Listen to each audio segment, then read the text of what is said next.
Hello, welcome to the video. So today we're joined by my 1981 Yamaha XJ750 Seca. I know it's a bit of a mouthful. So I've had this motorcycle for about 2 years now. I've done a few little things to it. I had to rebuild the carbs, switched out some cosmetics like the handlebars and the turn signals. But today we're going to be working on this valve cover here.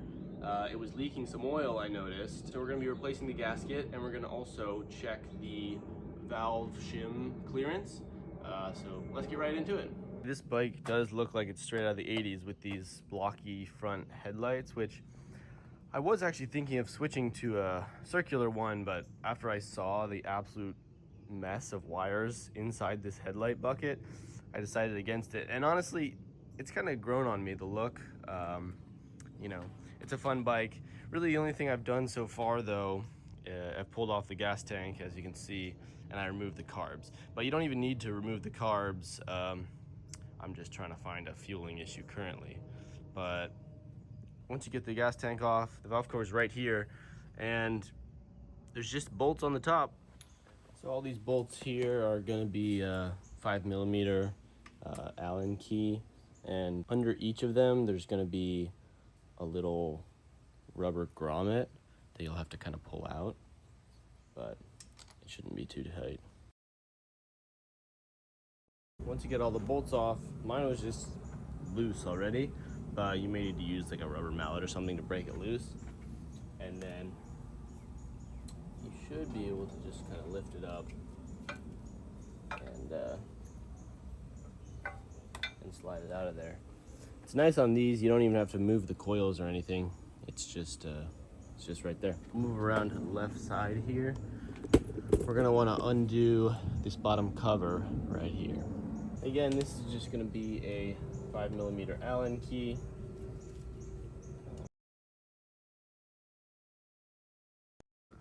All right, so this is the stator under here. Obviously you can see someone's been in here based on how chewed up this bolt is here. So the correct size for this is probably like a 19 or 20mm wrench, which I don't have, so I'm gonna use a 3/4, which fits on there okay. There's a little bit of play. And what we wanna do is just kind of rotate the engine here. As you can see, the cam lobes are moving until one of them, I guess this is cylinder 1 exhaust right here, is coming up. So you wanna turn it until this lobe is basically 180 degrees away from the shim there, so we can check it with the feeler gauge. So what you want to do is take your feeler gauge here and essentially just see what the largest size shim you can fit without forcing it, which is important. It should just slide freely. There shouldn't be resistance. So I'll try 0.18mm here. Yeah, as you can see that's kind of tight. We'll try 0.15. Yeah, see, that's a bit tight as well. That one's tight, but it fits. So it's 7 a.m. and I'm already sweating out here. I don't know if it's because my valves are tight or it's officially summer here, but I just finished checking all mine.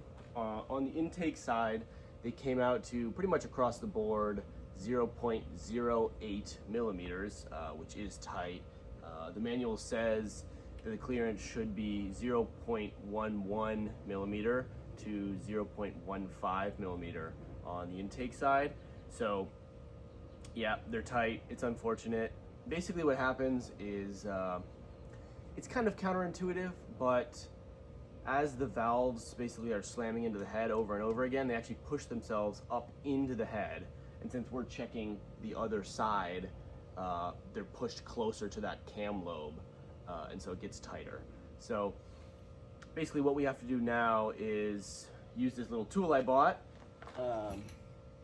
Basically this allows us to hold the bucket down and then pull that little hardened shim out with a magnet or a screwdriver or whatever. So this is the little tool I mentioned from Motion Pro. Here's the part number and whatnot if you want it for.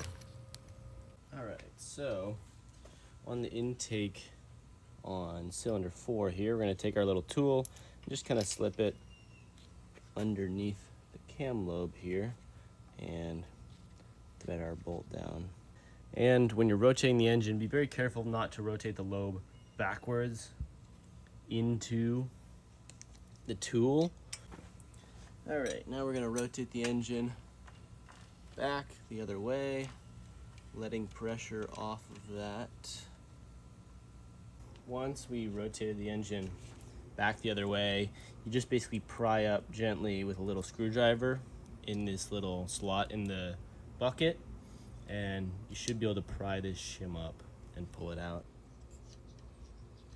All right, we got our little shim out here, and then what you want to do, there'll be a number basically stamped on the bottom. You want to check that number, and then we'll compare it to our measured clearance, and it'll tell you what new shim you'll need.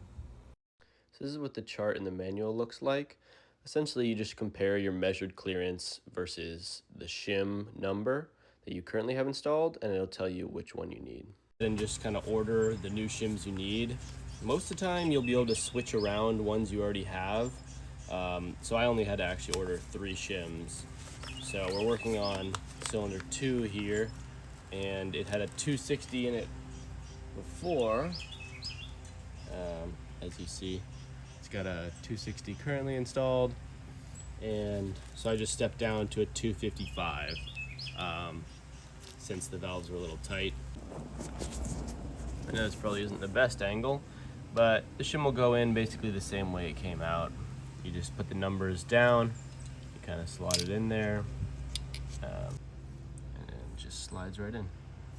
Now I'm just kind of preparing the valve cover for the new gasket here. For some reason mine had this weird like gelatinous type of goo on it, so I'm trying to remove all that to create a good sealing surface.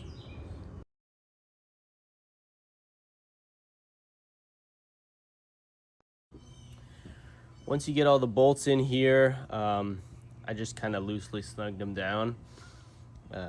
You want to be careful. The gasket does try and slip out at certain points. Like up here, it kept trying to go in.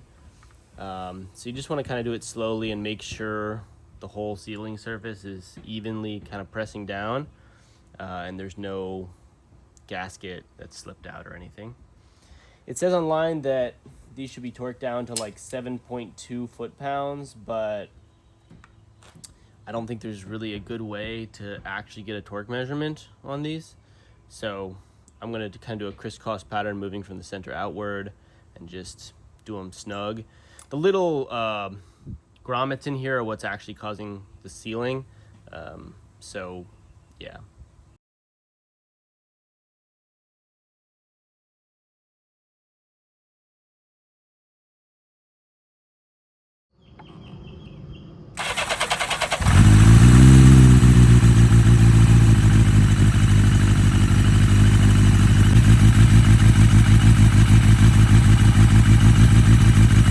Thanks for making it to the end of the video. Hope you enjoyed and found some useful information here. After taking it for a couple rides, I don't see any oil leaks, so that's good news. Have a good one.